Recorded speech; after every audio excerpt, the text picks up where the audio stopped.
juste à l'heure, c'est important ça. Aujourd'hui, le programme il est assez chargé. On va retrouver Hélène et Quentin de chez Mazarine. La dernière fois qu'on les avait vus, c'était au Palais Tokyo après leur défilé. Et là, on va faire un petit tour dans leurs ateliers pour qu'ils nous montrent un peu ce qu'il y a de nouveau et voir comment leur confinement s'est passé. C'est par là que ça se passe.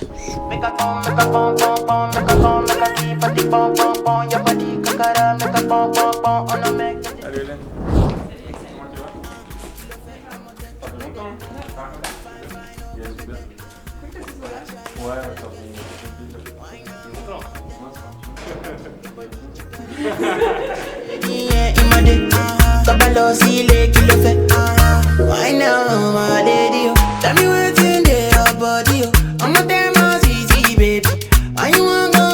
Je m'appelle Hélène Tipsit et je suis la créatrice de Mazarine. On a créé la marque avec Quentin il y a quelques années et avant ça j'avais étudié à la St. Martin's et travaillé pour différentes maisons. J'ai travaillé pour Anouchka, une grande collectionneuse de vintage. J'ai travaillé pour une maison de haute couture qui s'appelle Bikini et j'ai travaillé à la direction artistique d'une maison de tissus en Italie. Mazarine, c'est une marque qui est inspirée des histoires et du surréalisme. En fait, l'idée, c'est que chaque saison, on s'inspire d'un livre ou d'un récit mythique et on le décline en une collection. Ça fait vraiment partie de notre processus créatif. L'idée, c'est de raconter ces histoires et de les diffuser autour de nous. Voilà, ce qu'on trouve que c'est inspirant et voilà, et on a envie de partager ça avec tout le monde. Depuis le début de Mazarine, on a toujours travaillé avec des matières responsables. On travaille principalement avec des matières qu'on rachète à des grandes maisons. Ça nous permet d'utiliser des stocks qui sont dormants et d'offrir à nos clients des matières qui sont de très belle qualité. Pour nous, c'est très important et on applique cette logique aussi à toute notre production. On n'est pas du tout dans l'idée de surproduire, au contraire. On fait seulement 2 collections par an, une pour le printemps-été et une autre pour l'automne-hiver.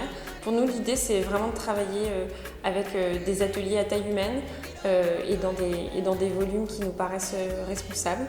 On a des liens depuis plusieurs années maintenant avec tous les ateliers avec lesquels on travaille et pour nous, c'est très important d'avoir une chaîne de production qui est responsable et respectueuse. On croit aussi que la création, ça prend du temps et donc on n'est pas dans la proposition excessive de collections 25 fois par an. On cherche vraiment on croit vraiment au temps long de la création. Avec Mazarine, on produit toutes nos collections en France et même en région parisienne. Pour nous, c'est super important parce que ça nous permet de voir nos ateliers au quotidien et c'est comme ça qu'on peut suivre au plus près notre fabrication et la qualité de nos pièces. C'est très beau, le risque c'est que ce soit... Bon, ensuite, l'avantage c'est que ça fait quelque chose de précieux. À mon avis, c'est trop bien parce que sinon elle va être trop rigide, elle ne va pas s'adapter au niveau de la taille, au niveau des hanches. Donc ça pareil, c'est une robe de soie un peu Un peu presse. Ensuite, je pense que la longueur, il faut que ce soit là. Ensuite, on s'était dit aussi que ce serait cool. Donc ça, on sait que ce sera pas forcément une robe facile à porter, mais ça peut être une robe qu'on pourra proposer à des filles. Notre dernier défilé, c'était, je pense, notre meilleur défilé jusqu'ici. J'espère avant le prochain. Et voilà, ça a été un super moment.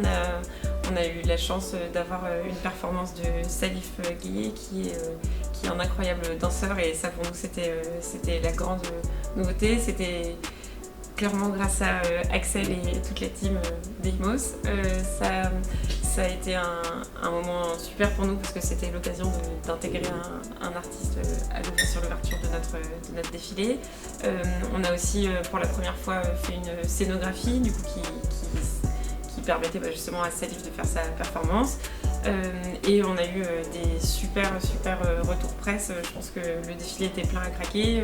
On a eu beaucoup de demandes presse dans les jours qui ont suivi et jusqu'à maintenant. Donc ça a été vraiment un super moment. À présent, on est vraiment hyper content parce on sent qu'on a passé un vrai step, malgré un peu la période qui était compliquée là, ces derniers mois. On a vachement bien bossé avec Axel et Demos et du coup on est prêt pour les prochaines saisons. On est hyper confiant là sur la stratégie B2C qu'on vient d'initier et sur la prochaine saison, en espérant qu'on puisse se voir à notre prochain show en février 2021. On a du super contenu média qui arrive, donc restez branchés. Voilà, donc l'après-midi touche à sa fin. C'est toujours un plaisir de passer du temps avec Hélène et Quentin. Ils s'occupent super bien de moi. Donc voilà, c'était un super moment. On a vu un petit peu le mood board qu'ils préparaient pour le photoshoot de la semaine prochaine. Hélène m'a aussi montré un petit peu l'attribution des matières pour la prochaine collection qu'on va sortir à la rentrée. Et voilà, j'espère que vous, en tout cas, vous avez pu avoir un meilleur aperçu de ce qui se passe un petit peu dans un atelier de mode, un atelier d'une maison de haute couture, et que voilà, vous avez appris plein de trucs, vous êtes amusés, et nous, on se capte bientôt.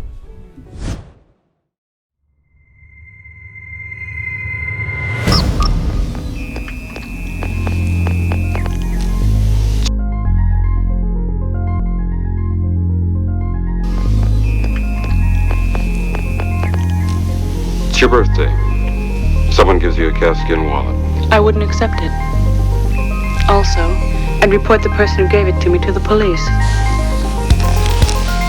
You've got a little boy. He shows you his butterfly collection, plus the killing jar. I take him to the doctor.